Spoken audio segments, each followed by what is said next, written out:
If you're waiting to be told to react and prepare, I would say to you now, the wait is over. Stop waiting to prepare. Get prepared now. Now's the time you're in the clear. Get prepared now for something. Get prepared now. Does anybody really know what time it is? Does anybody really care? If so, I can't imagine why.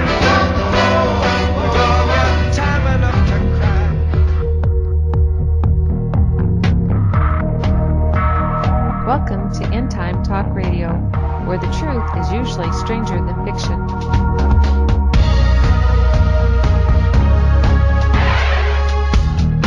The purpose of these shows are not to scare you, but to prepare you, because what you don't know could hurt you.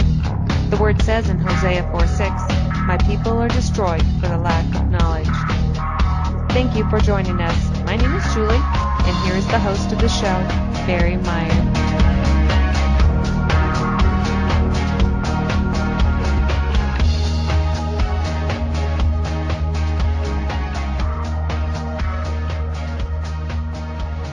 Welcome to End Time Talk Radio. Today is September 26th of 2013. Now, we have Brian BRITIAN on tonight. The Greeley 912 Project, holding politicians accountable, and also his other website, which we'll be mentioning, where he's actually talking about where he's actually doing concealed carry training. He's actually out of northern Colorado, and so we'll be talking about maybe the floods, different things to prepare, and so we'll be talking about that. I wanted to one thing touch before you go into the radio show. I'm going to play a little show, 6-minute thing that happened here on the local radio station here about 2 weeks ago. We had a guy that called in that used to work for the National Forest Service in Wyoming. He actually worked up there by Laramie Peak, Wyoming, which is about, I'd say, 100 miles north of us, of Cheyenne, just west of Douglas, Wyoming. And he had called in on some interesting things he had done back in the 70s, and now his perspective today. So we're going to go ahead and play that, and then we'll come right back into Brian BRITIAN.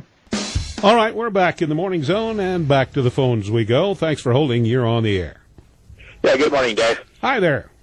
Hey, a little FYI, personal experience. I worked for the Forest Service around Laramie Peak in the 70s, and our ranger was in Douglas, and we had total control through the ranger in Douglas. When there was a problem with the forest, the ranger sent his top person out to examine what the problem was, whether it was, erosion of a road, or, whether it was fire danger, whether it was clusters of trees that needed to be thinned, whether it was bug kill, whether it was down timber from the wind, or an area, for some reason the trees died off. Then the ranger would get a report back, and then the ranger, if it was big enough, would come out and examine the situation and make a determination, and then he'd come up with a plan of attack to, fix the problem. And literally within 10 days, usually, us grunts were out there with chainsaws or cats and road graders and, putting in riprap, taking down trees, piling and burning, stuff like that. And as the years went on, I still, through some other people, were in contact with the rangers and the different people that were managing the forest, and they kept saying that they have no power to do anything anymore. And the bug kill trees is a wonderful situation to harvest. God made the bugs; they went and did their thing. And then the last ranger I was talking to said it took 3 years to get a wood sale permit to harvest the bug-killed trees, and the bug-killed trees are basically rotten within 3 to 4 years. And then another fact on this last, I think it was the cow camp up around, towards Laramie Peak a couple years ago. Right. And last year there was one called the Arapahoe fire that burned 100,000 acres. Scott Davis out of Laramie, who was the county fire warden, on both of those fires came to the fire and sent crews home in the infancy of the fire and said, "We'll take care of it." The rest is history. And so the people up around Laramie Peak, and that would be the Laramie Peak Volunteer Fire Department that's been there since about 1956, 1960, were actually sent home and told that the county would take care of those fires. And then later it was said by the state foresters, when we get all of this burnt, it'll be a good thing. And so they're intentionally letting these fires go. And if it burns out the houses, you know, people's equipment, their trucks, their tractors, their life, that is just collateral damage. And, you know, to get the trees burnt. I talked to a straight forester in Wheatland, Wyoming at the post office, and I said, when are you people going to stop burning this and take care of it? And he says, we'll stop burning it when it's all gone. And I said, what does the word all mean? He said, all, when it's all gone. About 4 times I said, what do you mean by all? And he says, all of it, when it's all gone, when it's all burnt. And so I said, yeah, you mean the green trees, the people's houses? In other words, when you push people out of the national forest land into the cities where you can control them, then you'll be happy. And he frowned at me and walked off. So anyway, there's just a little FYI on what's going on right here in Wyoming. That's and typically over in indicative. Yeah, that's why we have the problems that we're having. That's why, did you hear on the news at the bottom of the hour, 7,200 homes flooded in Boulder County because largely the runoff from the high country where those trees had burned, and there was nothing to stop the water. No. And so when it comes right down to it, if you want to pin legally, if you want a lawsuit or anything like that, you go back in and you'll sue the federal government, the Forest Service, for their plan of let it burn. Yeah. And that destroys your ability to hold the land, like you said, with the dead timber and the burnt and everything. And so those 7,200 homes, all those lives and everything that was lost, was actually a willful, malicious, deliberate, situation that was caused that ended up causing, those 7,200 homes plus everything else that's happened. That's right. To occur. Well, it's like everything that we've been talking about this morning. We have been told the big lie for so long that America has, like Khrushchev said in that 1959 statement, America is gullible. We are gullible. We believe whatever we're told without ever bothering to learn the facts. Not true of everyone, because you learned the facts. You learned the facts the hard way. You were right there with the pick and the shovel and the axe and the chainsaw. Yeah. You saw what needed to be done, how it was being done, and now how it's being done, and the change that's happened in those 35, 40 years that you were talking about. Let me make a real quick statement on another observation. When you burn all the timber in the United States, you burn all the national forests, there's no more game to go eat and harvest. There's no more timber. There's no place to hide. You fly over in a helicopter. When the poop hits the fan in the United States, and there is nowhere to hide. Okay, there's nowhere to hide. It's easier to find you. So, chew on that, America. Something to think about for sure. Hey, thanks for your call. We appreciate it. Some good thoughts and some good facts. You have a good day.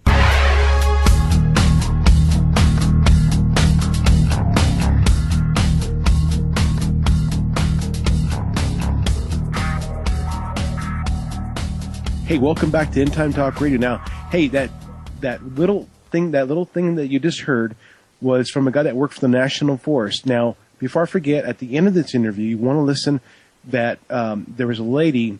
Now, it was a guy that was talking to her that she actually was using a smartphone at the supercomputer here in Cheyenne, Wyoming, and there was something to do with a helicopter flying above that. So you want to listen to that afterwards. So, hey, now tonight we have Brian Britton. Now, there's a lot of things that are happening in the country.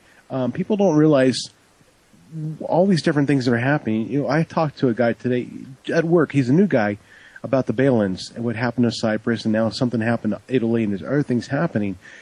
People don't understand, and to my best ability of trying to explain it, people still don't understand. They don't see it in the news, so they think that when you're telling them it's rubbish, they're like a deer in the headlights.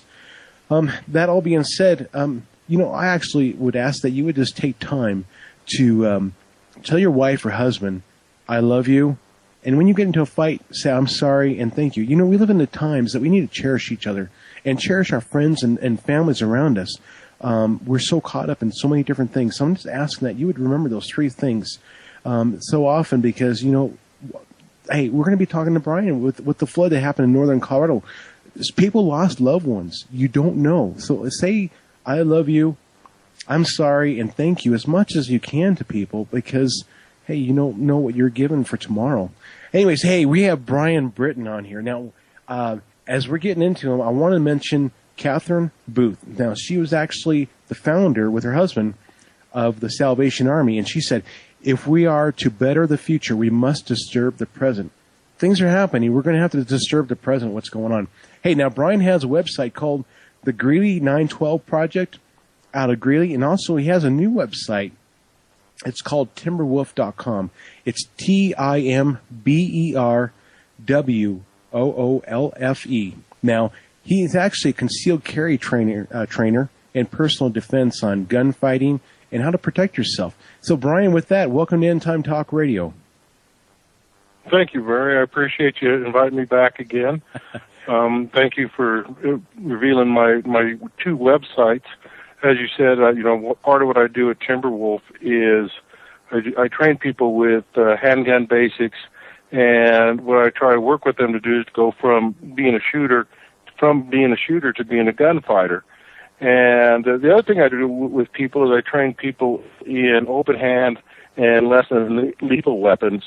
And I've been doing that now for about 6 months and getting a really good response on the less than lethal, especially with the younger kids and the kids mainly that, cannot go concealed. But at least they're getting some training on how to protect themselves against people who do have knives or a gun, or just better ways to protect themselves against strangers that may attack them. And so that's going really good right now. Now, can you mention your not your website, but your phone number that people can contact you on? I can be contacted at 970-506-1609. My email address is Brian B. That's BRIANB at Timberwoolfe.com. Cool. That's on my website too. I see that here. I see your next class you're going to come up on September 28th is already full, so people can look at October 12th of getting in there. My wife and I think we would definitely like to get down there. Now, usually you do it on Saturdays. I usually do it on Saturdays, but what I'm thinking of doing right now is if people would contact me and say, I've got 4 people here that want to take the class, I'll be happy to schedule a class for them. I work a lot with families. I work a lot with friends, groups of people who are friends who want to learn to get trained together. One thing I've found is that a lot of people really are reluctant to train with others, but they do like training with their own family and friends. So I've opened it up, and if I keep the group small, then they're not having to find too many people and make it cost prohibitive for them. So I charge $80 a person, which is it's kind of a going rate right now. But the other thing, as I was explaining earlier, was that I use airsoft guns, mainly because of the high cost ammunition. There's people why should I go shoot at my ammunition? I may need it to really defend myself. So I use some real high-end airsoft guns that have the same feel. They have the same blowback on the actions as a regular gun, and we're shooting it at about 400 feet per second.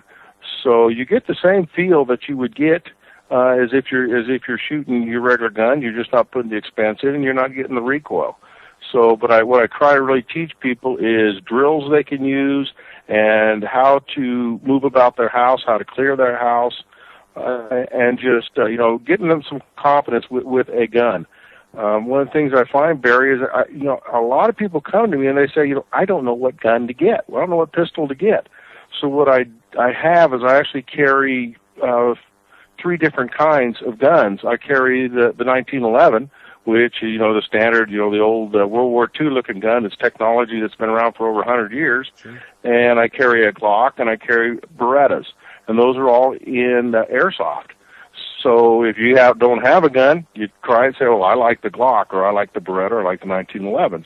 So it gives you good feel without without having to spend a lot of money going out and buying guns, because, you know, as a trainer, I take a lot of training myself. Sure. And one of the things that really discourages me, not so much that I'm going to quit training, but the cost. And when I say by the cost, not just the ammunition, but if I have to take a class, for example, I took a long range marksmanship class over the weekend, and I showed up with what I had to go shoot, and, you know, to me, I learned a lot, but I was discouraged because I didn't have the proper gear to be able to shoot 1,000 yards, and so I get discouraged about it. Whereas, you know, if there's people out there that will say, listen, this is what you get, this is what will help you out, you're a starter, you're just learning how to do it. And, you know, if there's people that get on my website want to call me and just say, hey, I am looking at buying give me a comparison between a pistol and a revolver. Which should I get? I'll talk them through it. And I'm not going to tell them what to buy unless they really want to go to that length, but I will say, okay, here's your advantages, here's your disadvantages. You got reliability in a revolver, but you got 6 rounds. You got, and the semi-automatics are getting much more reliable, and, but you know, they have a lot more moving parts, but guess what?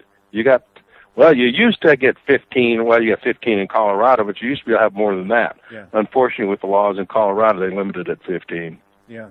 You know, one of the things that I have is, you know, so often I hear where people will have one gun, and then they'll have this gun, and then they'll have that gun.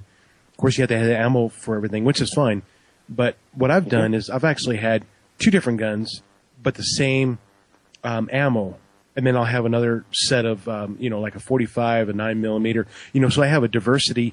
So, like, you know, if I could let someone else borrow another gun in a situation that would arise, which we'll talk about later, I could have the one and they could have one, and we'd still have the same ammo, you know, supplying that. I don't know if that makes any sense, but it's just the idea. Well, it sure does. Yeah. So, you know, you're not having. You can push it one. Go ahead. I'm sorry, Barry. Go ahead. I'm just saying, you know, instead of just having one gun and then all this ammo, then you have 2 guns for all this ammo. I would think it makes a little more sense. Absolutely. The other, you extend that a little bit further, and that is, why not have 2 guns of the same manufacturer that receive the same magazines?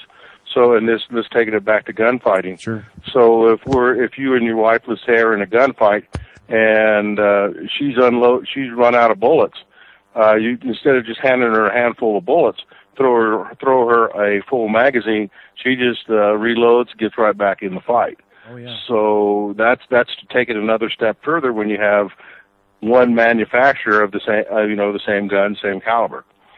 So, you know, that's an advantage of that too. But, you know, the drawback to it is, well, I'll tell you right now, I think they're the 2 rounds that I would go with are probably the 9mm and the 45. I do like the 40s. There's nothing wrong with them. But if we look at the military, and, you know, with the abundance of ammunition that they have, you'll be able to find 9mm, and you'll be able to find 45. You know, one of the things that kind of gets me interested in talking to people is when I find out with some people, they're kind of scared of guns. And one of the things I was just camping here a couple weekends ago up in the mountains, and of course I brought a 12 gauge with me, and I brought a 45 with me. 45 when I'm on the ATV, and then 12 gauge at the camp, you know, just if nothing else for fun, just a plink here and there. But, you know, about 2 a.m, the coyotes were like super close. And so, I mean, I woke up from a dead sleep, and here I'm loading. I already had the 45 ready, but I'm loading shells into the 12 gauge. And the idea was, you know, even if they did come into camp, at least I could shoot a 12 gauge off and scare them. You know, at least I have 2 different types of, you know, of weapons, you know, they're kind of like, you know, fire at them and stuff. But the thing is, so many people I find out anymore, they're scared of guns, or they've been taught, you know, not to have guns. Why is it that it's okay for, you know, that I look at it, it's great to have guns, but I'm getting a beep out there. Is that your phone going dead on you, Brian? Brian, are you there? I don't know. I lost you for a minute. Maybe battery went dead. I'm sorry. Oh, that's fine. Anyway, so continuation, I find out there are people out there that are so afraid of guns. For me, hey, you know, to have a gun and load it up and have it there is natural. But for other people, why is it that? Even some of my family who's been around guns a lot. I'll give you a good example. My wife does not like shooting my .45. She seldom she'll shoot her own 9mm. She doesn't like them that much. What she doesn't like, two things. She doesn't like the bang. She doesn't like the recoil. Mm-hmm. Well, I'll tell you what. If I break out one of my airsoft guns, she wants to shoot it and shoot it and shoot it and shoot it and shoot it. Okay. Mm-hmm. So she's still getting the skills that she needs. She's not learned how to manage recoil, but she's still getting the skills she needs to shoot and how to manage the gun itself. Mm-hmm. So all I have to do is transition her to the sound and the recoil. And I think that's what you find, Barry, especially with the women, is they don't like the bang. They don't like that noise. And, I took a couple of classes one time, and one of the instructors says, you know why? Because with the girls, you should have them wear, the sponge earplugs and headphones. Oh, okay. Because their ears are very sensitive. Mm. So, that's part of it. The other part of it, as you said, was the people who have not grown up around guns. I worked with one of them, a lady that was the same way, a couple of weeks ago up at my cabin, and she'd never shot a gun in her life, and scared death of them. Mm-hmm. And I actually transitioned her in one day from an airsoft gun to a .22 semi-automatic to shooting the 9mm in about, I'd say probably a couple hours. Mm-hmm. Wow. So what it did is it made her realize, the bang's not going to hurt you, okay? And, once you give people the confidence that they can do this, then it's not so bad. But I think what you got to do is you got to work out, just like anything else. We call it crawl, walk, run. You got to get them crawling first before they can transition onto something else. So that's why it's easy to go from the airsoft gun to a .22 to a larger caliber. And so anyhow, even with her, I took her from shooting a .22 rifle up to shooting a .223 rifle in just a matter of an hour. It didn't take any time at all. And then when they realized that, this .22 rifle works exactly the same as this one, this AR, you show them the bullets. Say, look at the bullet's the same size. It's a .22. Yeah. Anything different? One's got a little more powder. So let's shoot it. And she grabs it, and like I said, this gal, she was from New York, never shot a gun in her life, scared to death of them, and I thought that was a huge success right there. So it's a lot of it is in instruction and how much time are you going to spend with the person to get them comfortable. One of the guns I like for a personal carry, only for if you're just out and about or something, is a little. I have a little Ruger 380, nice little gun. It's small. You carry 6 rounds plus one in the chamber, and we had somebody we had a small camp out, and they had never shot a gun. And when they shot that 380, they really wanted to go get their concealed carry because they felt like, hey, this is what I wanted, but they have never shot something, and gave them the confidence that, hey, once they shot a couple of times, like, I could do this. Mm-hmm. And you said you started them out with something, the 380 small enough that fits most people's hands. And, when you start shooting the bigger ones, like a Beretta, it's huge in the hand. A 45 is not that big in the hand, but it packs a huge punch behind it. If you were to take, say, for instance, one of these new XDs came out that are called what we call single stack, you can get your hand around them pretty good, and so you can hold it real well and get really comfortable with it really quick. And now I'm shooting a 9mm. So that's what you did. What you did there is you brought somebody with something that they look at and say, well, that's small. I can handle that. Yeah, you can. Yep. So you built their confidence, which is right. And you know what? That 380, that's not much different than a 9mm. Yeah. It's just a little shorter of a 9mm. So transition to the next one as soon as you can, and pretty soon they'll be shooting. One of the guns I really do enjoy is a 45 Glock. That really is a nice gun. Yeah, the Glocks are a sweet weapon. They're a sweet platform. It's hard for me when I work with people. They first thing they'll say, well, Where's the safety? Glocks don't have a safety. Yep. What do you mean it doesn't have a safety? Well, that's what your trigger finger is, isn't it? Yep. So, but I really like the Glocks. Out of all the guns, the 45 and the Glocks, or the 1911s, the Glocks you could probably actually do a little bit more to than you can the 1911s. Or it's kind of a draw there, I would say. Sure. As far as what you can do to them, but there's a lot of guys out there that are trained to work on Glocks, and they, you can do a lot of nice things to them. You can do trigger jobs to them, do them really easy. You can adjust. You can work on slides. You can change springs. Same things you can do on the 1911s, and they're not hard to do. Mm-hmm. When you start getting into the XDs and the Berettas, it's a little bit harder to get inside of them and start changing out mainsprings and slide springs and things like that, because because you got a little spring, or doing trigger jobs to them, because you got springs down inside of there that if you don't put them back in right, the gun's not going to run again. Sure. And one of the things I explain to people when it comes to guns is that they're just a tool. They're just a machine. That's all they are. I mean, it doesn't have a life. If you set it on the table, it's not going to grow legs and crawl away. It's just a machine. It's a tool. It's another one of the tools that you have if you're going to defend yourself, you should really learn how to use. A hammer is a tool. And as part of my classes, I teach people, I say, okay, you have a lot of tools that you can use. And it's very important that you know what tool to use for the job. Not everything's a nail, so you don't use a hammer for everything. And the same thing goes with guns.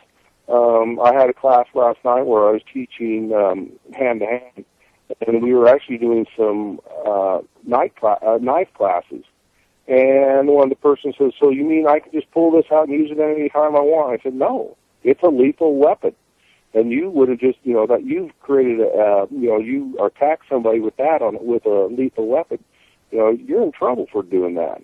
So, yeah. It's the same thing. I say that's why I teach people hand-to-hand, because I don't know if I told you in the audience the last time I was on about the class I took, where I was in what's called a fifth suit, which is a padded-up suit at a church.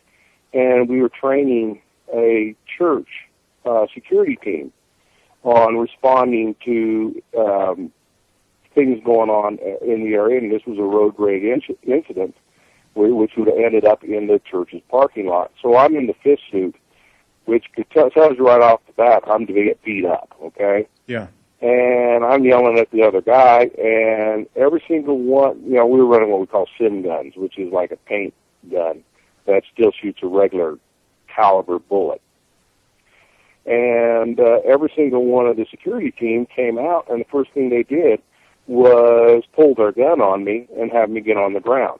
Mm-hmm. And the main instructor there, he said to them all, well, you just got yourself a felony menacing charge, because there was no reason to pull a gun on me. Oh. And, granted, all these people were concealed carry permit holders. And what I realized out of that incident was that what am I doing when I teach these people?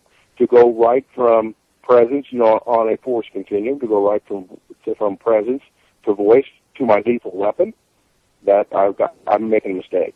Yeah. So when I train people, I try to train them through the force continuum, so they know they've got to use other tools for the job. You can't just go right to that gun or right to that knife, because you'll get in trouble doing that.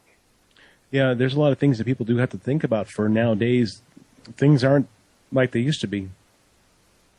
No, and there's a good thing for it, too. I try to tell people when I teach them in my open hand classes is that, listen, if there's certain areas around you that are your space. And, if somebody's going to violate your space in there, just tell them to back off and use your voice, back off. I don't know you, stay back. And if they don't, then, then you're and they keep coming at you, you're free and rein like that to give them, a nice little front kick right to the stomach, and that'll back them off. And if it doesn't, then, then you might have to up the scale of force a little bit, but, be very careful with what you're doing these days. I mean, we see every day where, somebody who was protecting his family, his or her family, and he gets off to jail. Yeah. Just because the police force these days are looking for somebody to haul away. And if they see a gun in play or a knife in play, they're automatically going to think you're the bad guy. Oh, yeah. Don't ask me why, but that's what they're going to think. That's how it is anymore. Well, we talked about the guns. One of the things that people sometimes miss is preparedness.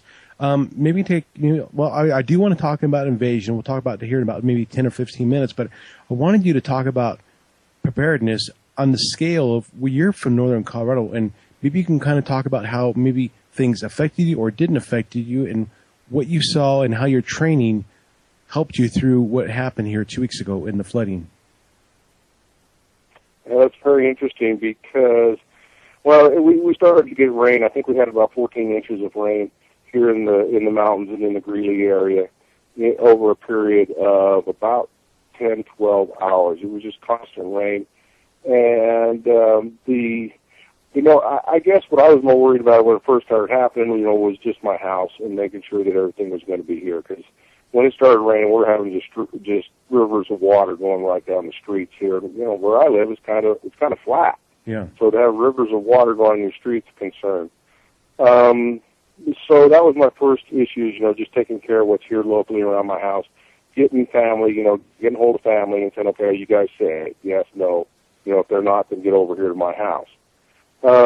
Which, I did have a couple of my granddaughter here, and everybody was safe here. So, in the aftermath, what we ended up having is, granted, the mountains, we get around here, we get flash floods, and that's what hit the mountain areas the first. The Boulder, what everybody saw in the news was Boulder.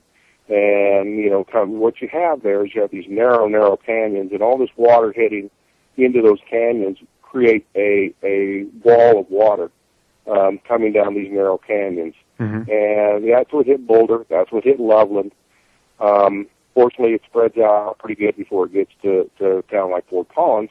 So basically, the Poudre River just swelled up. Well, when all these rivers swell up like that, what it does is it takes out the bridges and it takes out the roads around the bridges.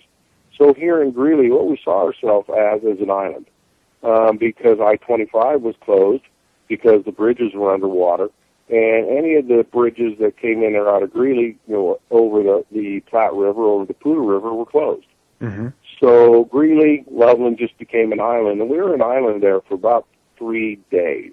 Wow. And there again, I worked really hard to prepare myself for these kind of events.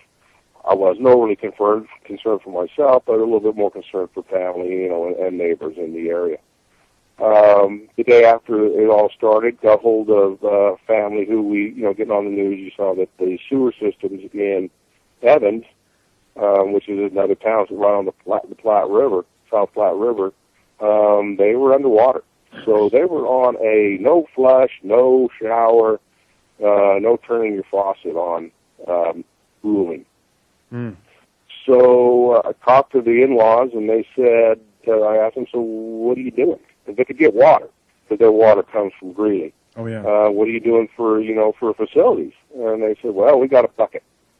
A bucket, okay. That's good. At least they got an idea of what they're doing. And I told them, I said, so what are you doing with the waste when you're done with the bucket? And he said, well, I have this area out behind my house that is full of cattails. And he would dump the waste. He'd dig a hole and dump the waste. And then, I'm going, whoa. Cattails grow in water. Yeah. You're probably okay for now, but if you're on a long term, you just contaminated your water supply. Mm.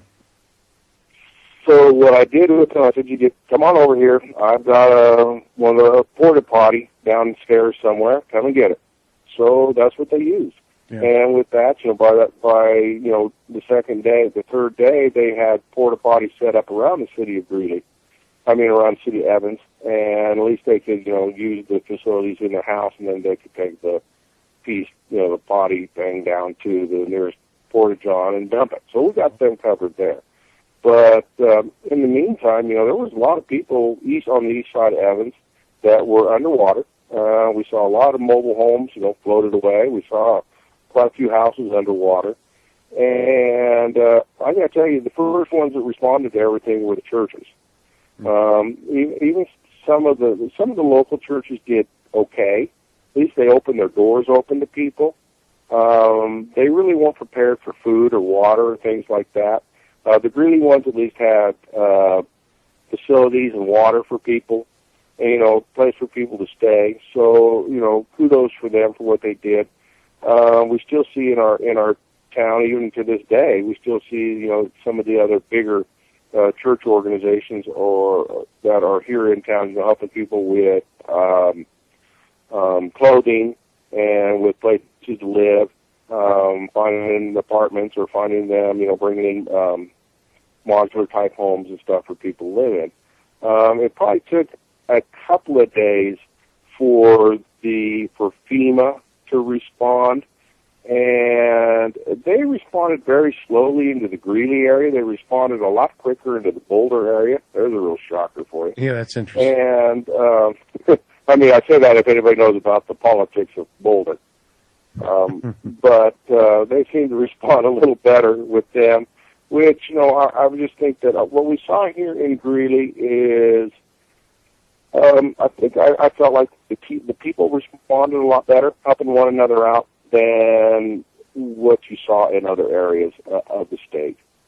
So, but, basically it was pretty catastrophic. There's still roads in and out of Greeley that are still, that are gone.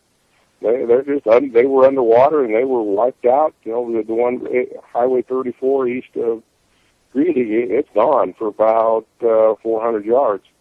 And the sad part about it is they just replaced it last year. So, things like that happen. The other one of the things were areas that were hit hardest with it was the dairy farms. Because cows are going to need to be milked regardless of whether it's, whether there's a flood on or, roads are good or roads are bad. They got to be milked, and or they just got to dump all that milk. So that's one of the primary things that the county is looking at is how to get all the milk from the dairies back into the dairy producing places here in Greeley. And then the secondary area that has really got hurt hard was the oil and gas industry, because they're pumping, they're getting oil out of the ground, and those trucks got to get that oil. They got to move it. So that's where a lot of the counties worked hard on, to get all that so they could produce food, gas, and oil, and and then the churches really responded pretty well with the assistance to people. But I got to tell you, Barry, it was the only thing I can say that I thought was kind of discouraging with the churches is that they really didn't respond as well as I thought they could have had they had a little better understanding of their role in a crisis. Oh, sure. And that was kind of discouraging because some of the churches are saying, we're waiting for somebody to come and help us.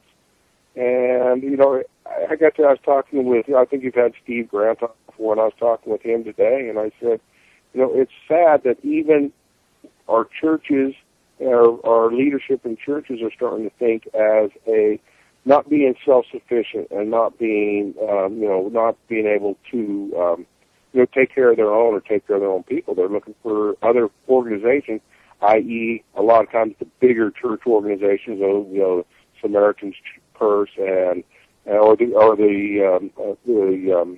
American Red Cross or the Salvation Army to come in and save them. Where if this thing would have been if this would have happened, I'd say in December, we would have probably been sitting on probably 4 or 5 feet of snow, and we'd have been done for a long time.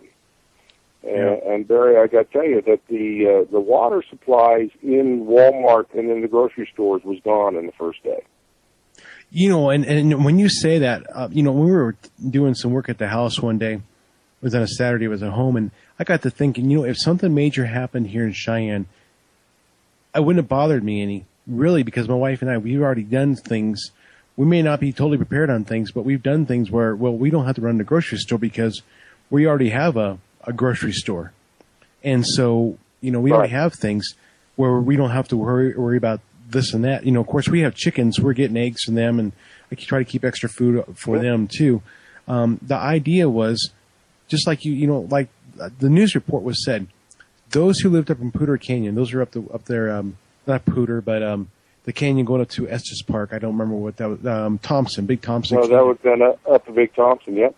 And, they said there were some people that really didn't need rescued because they were already knew that if a flood came through, what to do. Yeah, because don't forget, I think it was 1977 when we had the Big Thompson flood, which, was the same as this one. In the Big Thompson flood, I believe there was hundreds of lives lost in that one. In this one, I don't think there was many up to Big Thompson.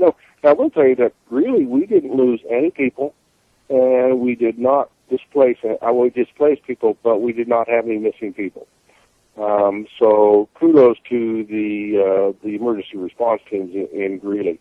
But what happened up there up to Big Thompson is they learned from the last time.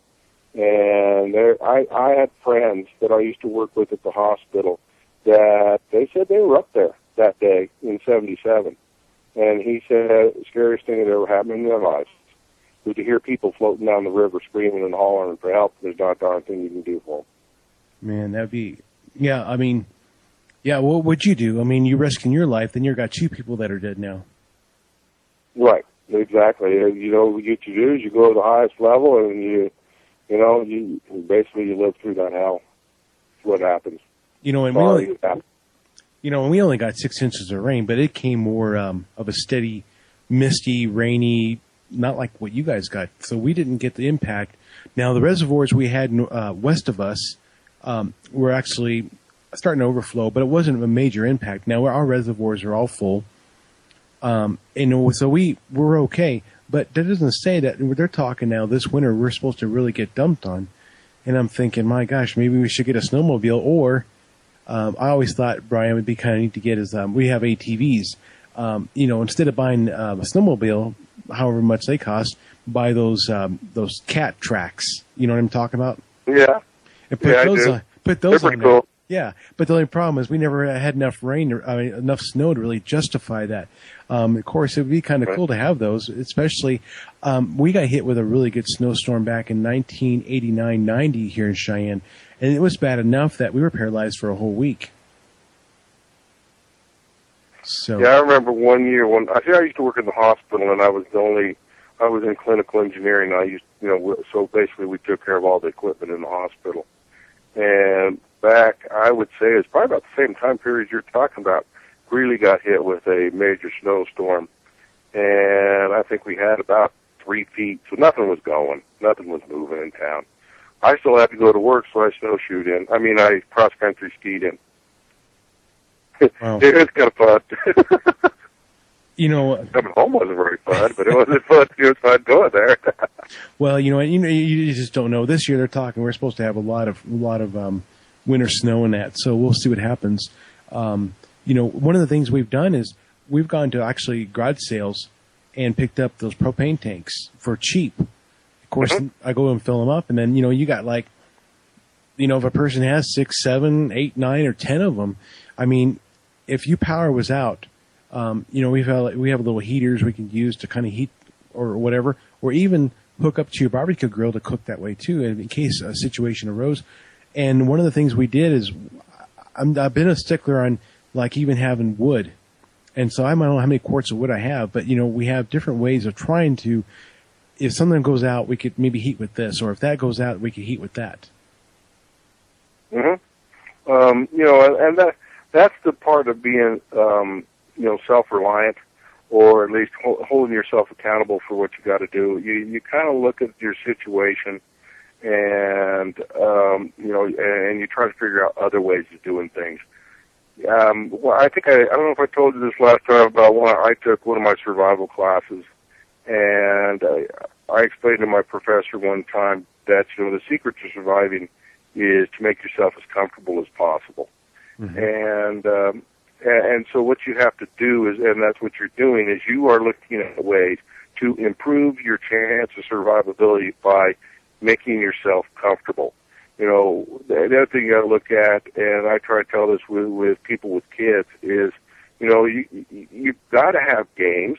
for the kids. You've got to have things to do. Books. Have books.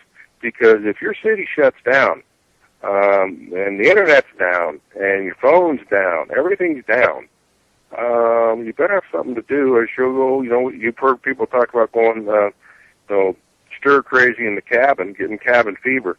Well, you can do that down here on the plains pretty quick, too. Mm-hmm. It can drive you crazy. Just, if you're snowed in, like in my case, I'll find something to do. I'll get the snowshoes out and go for a hike, granted, I'll walk down to the park and hike around on snowshoes, just to get out. Because if you don't, it'll drive you crazy. You get stuck in the house for, days and days on end. And, it's like I was telling a guy the other day, and you know what? We haven't even had a bad winter for a long time. Yeah. Maybe this year's the year we get nailed. I don't know. Well, one of the things that kind of at least helps me, at least from, getting away from work is having animals. We have our dogs, and of course we got our chickens, and we have a cow. So taking care of an animal almost puts you in a situation where I'm taking care of something. You're actually able to put yourself in ability of you're actually helping. Right. Exactly. And whether it's helping your animals or you're helping your neighbor or helping your family, you've got to find stuff to do. That's why I talk about snowshoeing, or that's why you talk about going with your, with helping the animals. In my case, if it's water, I'll go out and try to find people who need help. One of the things we have in our neighborhood, we have a very good neighborhood watch program here. And we actually communicate to each other through our neighborhood email website system. So, previously, most people don't know this, but previously to our flood here in Greeley, probably about, I would say, 3 weeks before that, we got hit here with a little bit bigger than golf ball sized hail. Mm-hmm. And we were supposed to get a tornado, so we could have got a double whammy real quick. And when that happened, we're communicating with each other. And I got to tell you, Barry, some of the houses here in my neighborhood, it looks like somebody took a machine gun to the side of some of these houses. They're so beat up. That's the kind of hail we were getting. So throughout that and throughout the flood, our neighborhood watch organization, we were all communicating with each other, looking for people. Do you need help? Do you need water? Do you need anything? So we were working all together and functioning within our neighborhood. And, we can take that to the next level of extreme of saying, okay, so what happens if we have a true blown crisis, where Samaritan's Purse or the American Red Cross cannot come and save you? At least we have developed a community within our neighborhood. We're working on it. This is the first time we've done something this big. We were doing a lot with the neighborhood watch with each other, but now we're starting to communicate more on a weekly basis with each other. And I think what you'll see is a community within our neighborhood that can come together real quick and work with each other, to get through a long-term crisis. And, I think that I've heard on your radio program before where you've had Mark Springer on, and that's one of the things he pushes really hard is community, or what he calls the tribe. And without it, there's something like you can live without community for maybe 6 months. Yeah. And we all think we can head up into the mountains and serve just fine by ourselves. No, you really can't. Yeah. You think you can, but you can't. Well, we're social beings. Sure. Well, when I go camping, I know that as soon as I get up there, within a couple hours, I'm like, I'm already missing my wife. So. Oh yeah. Yeah, I know when I go hunting, if I go by myself, it doesn't take long for me going, geez, I wish there was somebody here to talk to. I know. You don't play so many hands of solitaire while you're waiting in your tent to get up at 4 a.m. So. Yeah, I know. That's a good point. That's why, I got to tell you this. I'm getting ready to go with my dad. We're going elk hunting again. Oh, okay. He's 80 years old and still hikes the mountains, and it's pretty fun to watch it because he still goes and goes and goes. We've been going to this area now for about 25 years, and it's encouraging because he knows the area so well, and we don't see as many elk as we used to in this area, but he knows the area, he knows where to go, and he knows how hard he has to work to get there, and it's fun to see. I'm just glad that I get to have somebody to go with me again, up into this area, because, what a fun thing to get to do, even though, I don't know how much longer my dad will be with me, but what a fun thing to get to do, when he's 80 years old and still getting to go with your dad. So I just need to get my boys doing it a little bit more now. Yeah. Well, with things that are happening in our country, the laws that are passing, I was listening to a radio show yesterday, and I was thinking for the life of myself, who was that talking about it? And hopefully, God will give it back to me and I'll put it up because it was so good. But they were saying that, we are meddling around now with so many different countries and being a bully. And the latest thing that came up on, I think it was Glenn Beck was mentioning how the Brazilian president, she was so mad with the NSA invading privacy and all these different things. And I'm thinking there's a prison thing. It was back in the 1700s or 1800s. And, I tell you what, Panopticon or something like that. And what it does, it puts all the prisoners in a circle, basically, and they can face each other. They said back then that was inhumane, that, we need our privacy and different things. That all to be said, to come back out to it, is that when our country is bullying, they brought up China and Russia. They said there's only going to be so much of them that they're going to be willing to take with this. And so let's dive into this invasion that Stephen and Stan have been talking about, and maybe touch on some of the things that you're seeing happening. Well, I know when we talk about invasion, I kind of look at it like this, Barry. I think we've already been invaded. Mm-hmm. It just is not a army that's invaded us. Yeah. We have 11 million illegal immigrants here in the United States. In any sense of the word, if that was a armed invasion, it'd be a different story. But in a sense, we've already been invaded. It just hasn't turned violent yet. Okay? Yeah. So that's one arm of the evasion we got to think about. The other part we got to think about is when we were talking about when the United States, well, I shouldn't say the United States because it's wrong, when the president was talking about invading or starting a war with Syria, the response that we saw back from Syria's president and from Iran was, you do this, then we'll light up ourselves. So that tells you there's cells already in the United States that are ready to do damage to us. In a sense, we've already been invaded. Mm-hmm. Now, if we wanted to go to the extreme of we'll just push that a little bit further and say that a foreign army were to invade us, like a China. Did I lose you? I think I lost you again. Hey, Brian, I don't know how I lost you again, but it did, but oh well. I know, that was my cell phone even. Really? Well, and usually it's very reliable. Somebody's messing with stuff, I guess. Oh well. Probably the NSA listening in. That's right. They're listening to everything, so. So what we're talking about, Barry, we're talking about invasion. Mm-hmm. And I think what we're talking about, where we left off at is, let's say a real army were to invade the United States.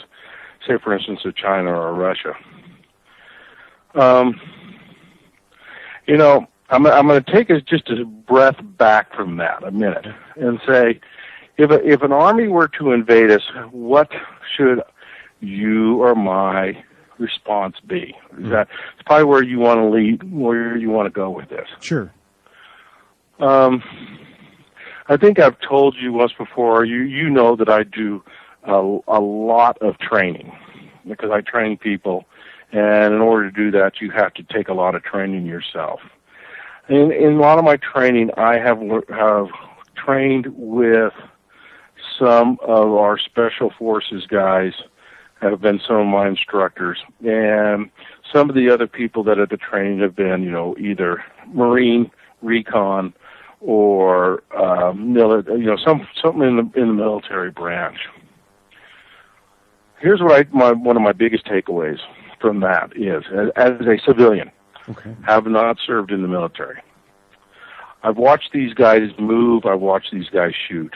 I've watched these guys how they react to different levels of adversity. And what I got to tell you, I talk with a lot of people that I know who says, well, I'm gonna fight against them. Yeah. You know what? You'll lose. These guys are good. Okay? And I'm not just talking about our Army or our armed forces. You got to understand that every day you'll read in the news that if you were to do a head-to-head fight against them, let's just say carbine against carbine, until you've been trained in it, you'll lose. Just it's straightforward. That's the way it is. And then you got to look at, every time you get on different areas, I get on a group called Soft Rep a lot, and you'll see that almost every country has some form of special operations guys. You'll also find that many of them have, some sort of Marines or some kind of, they have fighting forces. And Russia and China both do too. So, I'm gotten away from the bravado to think that, I'm going to go off and fight these guys. Ain't going to happen. My first responsibility is to my family and to take care of my family. Yeah. And that's exactly what I'll do. Now, that said, how would I do that? Well, the one thing I've learned is the best chance I have is to do what the best level I can do is to use what I know. My best thing I know is outdoor skills, and I know how to hunt. Okay, so I do have the advantage of being able to move through the forest or move through the desert or whatever it may be. That said, where's my advantage? My advantage is with some sort of long-range rifle. Yes. So if that's the case, then where's my first skill got to be? To learn how to use a long-range rifle and use it well. And when I'm talking about long range, I'm talking, you got to be able to shoot very well, 600, 800 yards. If you can't do it, then you better practice. And we all start at, 25 yards. With a 22, we move it out to 100, we move it to 200, 300. So my advice to listeners is, go with the skills that you have. Basically, Barry, the Minutemen won the Revolutionary War because we were better long-distance shooters. Oh, okay. That said, then as a civilian who hunts and knows his way around the forest, I've got to use that to my advantage because I know now, after watching these guys, I certainly cannot go toe-to-toe against them. They're good. And, if I can just tell people, don't think you can. Just because you went out and bought yourself a nice AR-15 or an AK-47, you got 5,000 rounds of ammunition in your basement, that you're going to go out and hold candle against guys who have had rounds shooting over their head. They've been shot at. They've been, they've had, bombs going off around them. Watching these guys, I know it can't be done. Yeah. It's going to take a long time, as a civilian force to get used to that kind of stuff. We see it on TV and we say, well, I can do that. No. I don't think so. No. And, I got to tell you, Barry, it probably deflated my bubble when I started being around these guys to see how they function. I mean, I got to tell you, I just took a class, a 3-day class of shooting, and by the third day, by Sunday, I'm drained. Okay, I'm beat, and I'm watching these guys that are in their 30 years old, just got out of the military, and they're just going along like it's nothing to it. Yeah, just having a good old time. And another thing I want to say about that is how many of us are really in shape to be able to, how many of us can go for a 100-yard sprint right now? Oh, with a full load on our back, with 60 pounds on your back. That'd be hard for us. I can't. Yeah. That's more than hard. It's almost impossible. I tried to run. We had to take in our class. We were trying to get heart rate up. So I can run 100 yards with nothing on my back, but my heart rate got up at 100 yards. So let's add that to where you're having to trek across the ground for 2 miles in a trot, and when you get there, you got to be ready to fight. Yeah, you'd be worn out. That's why we put young men as fighting forces. Worn out, I'd have to take a nap. Yeah, That's for sure. Just to get started. That is very true. Yeah. So, and I just say that because I'm trying, there's a lot of people who think that they're going to be able to do things that they can't do. And, just know who you got to take care of first, okay? Take care of your family. And and get your neighbors around you, or get your tribe around you. And as Steve and I were talking today, know your skills. Know what you can do and what you can't do.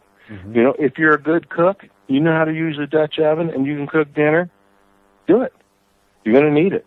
If you know how to hunt, do it. You're going to need people that know how to hunt. If you need to have people who know how to garden, know your skill set and perfect your skill set, because it's going to be needed. And don't try to make yourself into something you're not. I take these classes mainly because I'm trying to improve my skill sets. And but like I said, I see people that are darn good every day. Well, I'll give you an example. Saturday night we were shooting, and with night vision devices, which is a treat in itself. But at 10 o'clock at night, we got treated to watching a Navy SEAL sniper shoot head to head against a Army sniper using 300 Winchester mag and night vision devices. And these guys were shooting targets at 6 inches at 400 yards. Really? And that's a treat. I mean, we're talking, I'm happy to hit the 12-inch one, okay? Yeah. I'm happy to hit that at 400 yards. And these guys, what broke them is that they couldn't hit the 4-inch one at 400 yards in the night. Wow. I'm just sitting there just shaking my head, just going, I can't believe what I'm seeing here.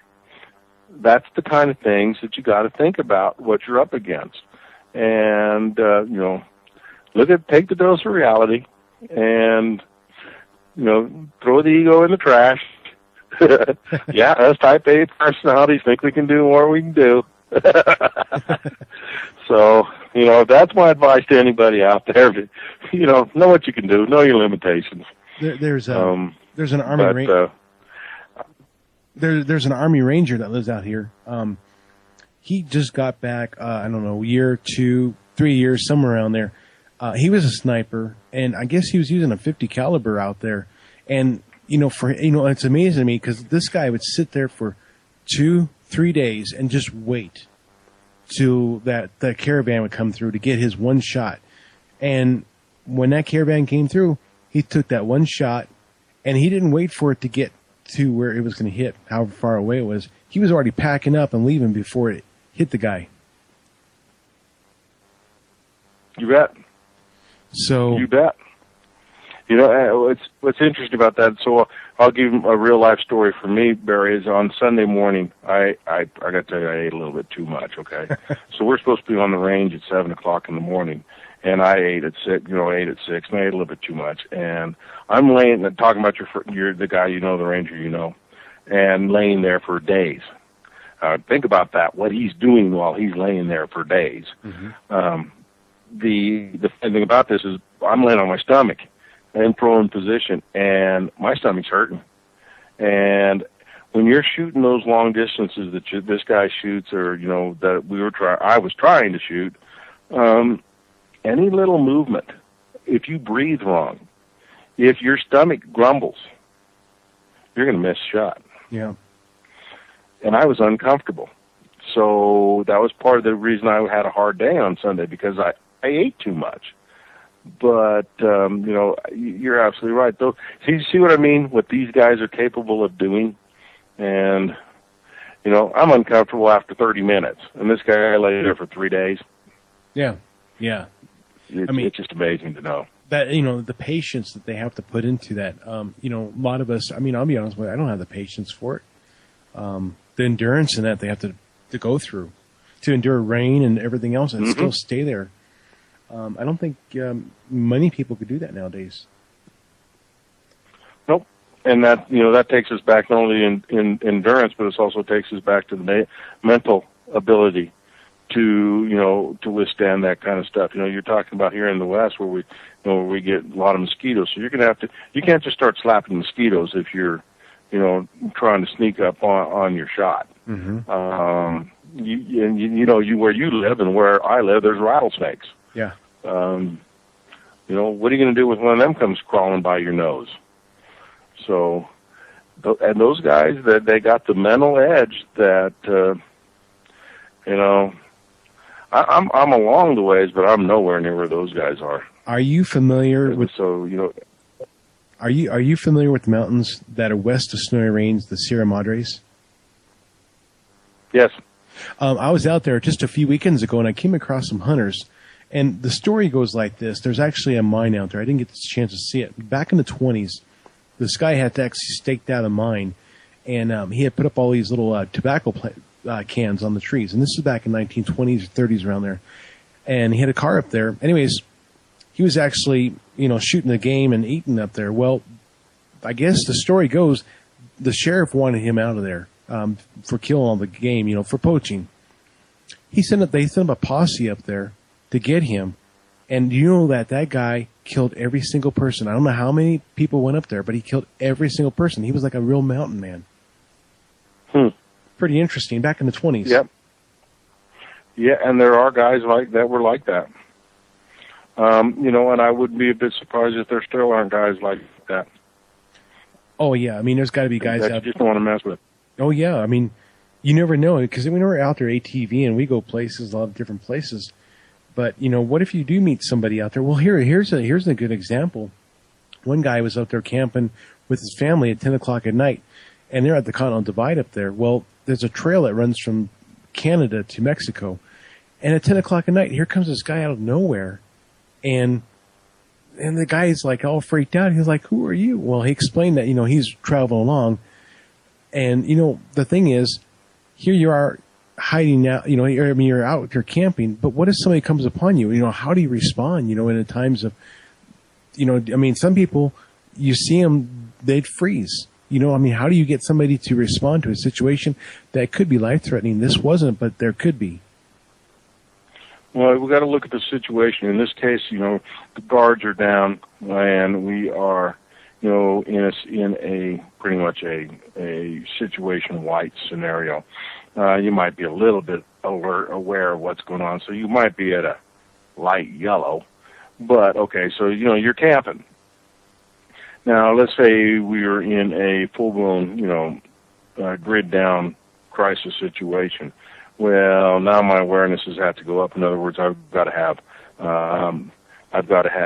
my patrols out, whether it just be one person or two people together. And our awarenesses have to go up. We can't drop our guards. Complacency is really against us at that time. So with any luck, you'll pick up, and here again, let's go back to if you're going against somebody who really knows what they're doing, moving around the forest, versus, just some yahoo hiking down the trail. I better be able, hopefully we'd pick them up, but you don't know. What if it's one of these guys that are trained in what they're doing? You'll never pick them up. They could take your, your sentries out. Yep. I think I just lost you again, Brian. Bernie, that's so strange. It is. I lose you on my one phone and it goes right over to my cell phone. Really? And I keep hearing it go beep, beep, beep. Anyways, NSA or something. I wonder. Yeah, it might be I should have hung up if that was the case. But, yeah, I think we were talking about, putting out sentries and things like that, sentries. You or I would do the best we possibly can because we're going to try to protect our family the most. Sure. But if you get somebody has come across your more or less your base, your area of operation, and they're stalking you, I guess that's when you have to pack up and move to another location. You clean up after yourself and you get the heck out of there. Sure. But, the only way you're going to learn this, you or I mean, these military guys, they learn this when they go to train. But you or I don't get that training, so we have to go find people who can train us in that, or we have to find the right manuals, and then we have to go out and try it. We have to practice it, and we have to have, how many of us have actually, when we went out camping, said, okay, son, you got watch from 8 to 10 or 8 to 12, and then I got watched from 12 to 4. And they've actually done that when we're camping. Usually I'm sawing logs, and scaring all the animals away anyhow because I'm snoring so loud. Yeah. But, when it gets down to it, how many of us has actually tried what we would probably have to do? Sure. Very few of us have done it. In these closing Brian, in these closing few minutes here, what are some other things that you would like to share that we haven't talked about? As far as, I just want to encourage people. I think I said this last time, to train and work on their skills. And, I'm just going to reiterate that again. Whatever it is you feel like what you bring to your group, get to know people, get to know your tribe, work with them, work with your family, and practice. If you're practicing, with whether it be with tools, i.e. weapons of some kind, or whether you're just practicing on how to work your way through a forest, or if you're just practicing on how to, drive, you've got to practice. And what I would encourage people to do, especially since we got 3 days till Obamacare kicks in. Yeah. You don't have a lot of time, but get yourself in shape. Get your, I'm not encouraging people to run, especially old people like me, because you'll blow out your knees. But get yourself in shape. Get yourself into where you're healthy. Take care of yourself. Practice your skills. Learn new skills. But just continue to work on things and practice. That's really the most important thing. And like you said at the beginning here, you've got to turn to your loved ones and say, what can I do to take care of you, okay? As the dad or grandfather, in my case, you got a heck of a responsibility on your shoulders. And, you got to look at them every day and get in the morning and say, what am I doing today that is going to protect? I'm not just talking about in a crisis situation or anything like that. I'm just talking about in your day-to-day life. What am I going to do to take care of you? What can I teach you, or what can I bring to you to help take care of you, to show you that I love you, and things, and is to always take care of my family. That's what I do, and they're not. It's like I tell my wife, says, Brian, if you go off and get yourself killed because of something stupid, then what are we going to do? Because you're the one to still have more knowledge to pass on to the rest of the family. So, you have an obligation to teach your family and to keep yourself healthy and to keep gaining more knowledge and pass it on. That's the one thing I think we've lost from our grandparents and our great grandparents, is we've lost that little bit of knowledge, and we need to gain it back as quickly as we can. We're going to need it.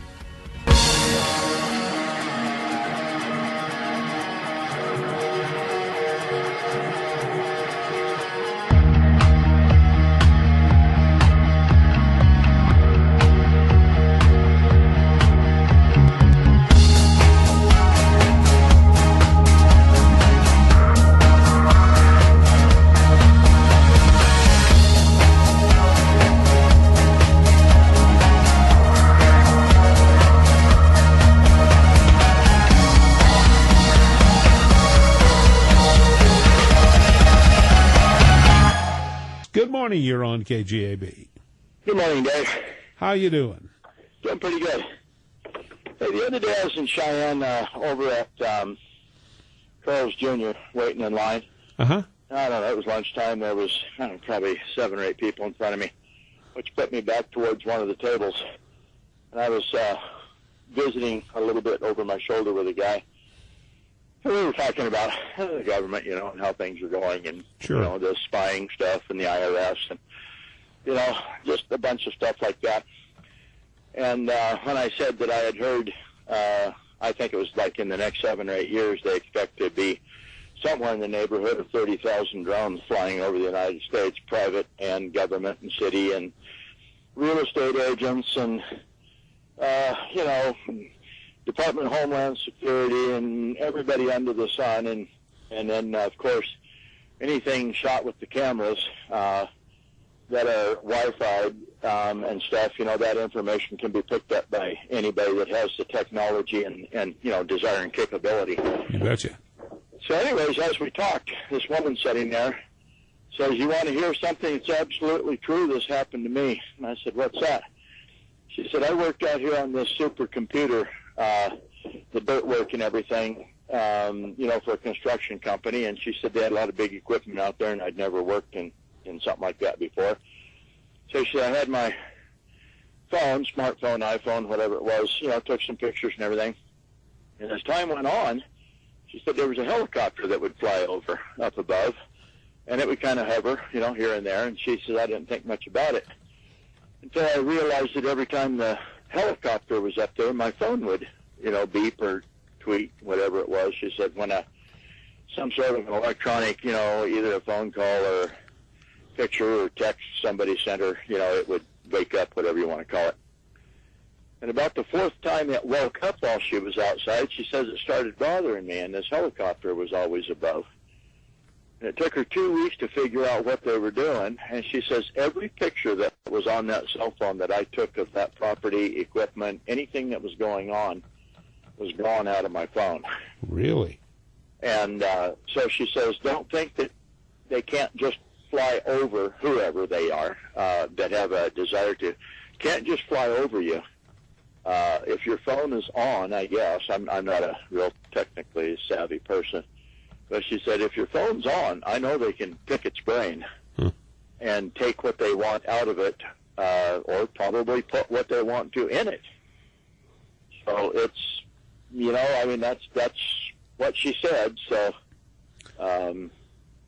people, especially around the supercomputer deal and all that stuff, and who knows, maybe that supercomputer in Wyoming will be the albatross around our neck one of these days. Well, it's not supposed to be anything intrusive in terms of spying on us. It's supposed to be weather related. But what they tell you and what turns out to be sometimes are two different things, aren't they? Yeah.